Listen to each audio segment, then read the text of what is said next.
The goal is not to become a better version of yourself. I know. It's to become a whole version of yourself, because some of us are not confused. You're just fragmented. Nhom Lau, Nhom Lau, it's all I need, yeah, it's all I need, yeah. You know what to do. You are capable. You are self-aware. You are growing. However, depending on where you are, you show up very differently. One version of you at work, another version at home, another version in a relationship, another one with God. And yes, I said another one with God. And over time, that creates a quiet exhaustion. And if you are high functioning, this can feel very normal because you learn how to adjust quickly, read the room, meet the expectation, carry yourself well in different environments. However, that adaptability can turn into fragmentation, where you're not fully being different. You're not just fully being yourself. Now, don't get me wrong with the next thing I'm about to say. I think take it as a whole rather than just one simple part. You do things like code switch.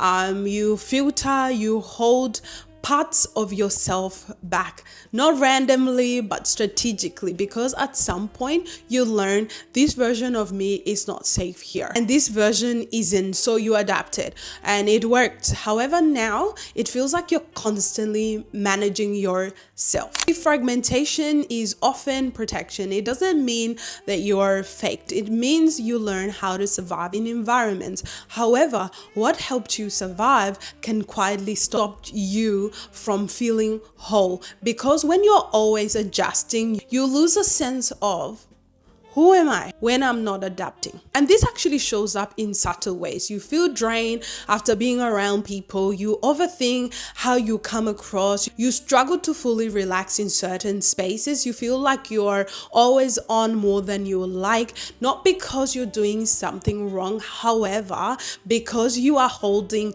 too many versions of yourself. See, I had to recognize this in my own personal life, hence why I'm doing this video. I knew how to show up well in different spaces. I still do.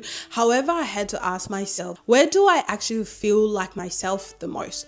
Not the most impressed version of me, like say for example here on YouTube, not the most acceptable version of me, but like actual just me. Like throughout my YouTube journey, there are times where I've showed up very differently. It's still a part of me, but not quite. However, there's some times where I literally feel very confident and just being my full self. See, because when you get to a place where you can just be you, this is where integration begins. Not by forcing yourself to be the same everywhere, however, by becoming aligned with yourself, where you values your voice and your presence are consistent, not identical, but honest. And this matters spiritually too, because God doesn't relate to the versions of you. He relates to you, not the filtered version, not the adjusted version, the real one, which means you don't have to perform to receive. So here's something to sit with.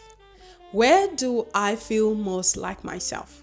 Where do I feel like I have to shrink or adjust? What version of me am I maintaining and why?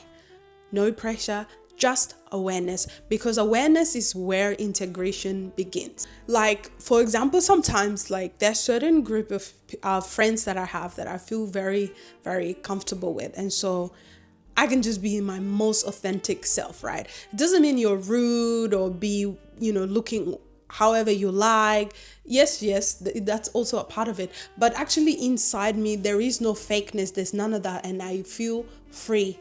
That moment is what I mean. A free mind is not divided.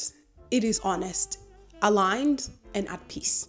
If this resonated with you, this is your invitation to stop managing versions of yourself and start coming back to who you are. Subscribe for more conversations like this, where growth is not about becoming more. It's about becoming whole.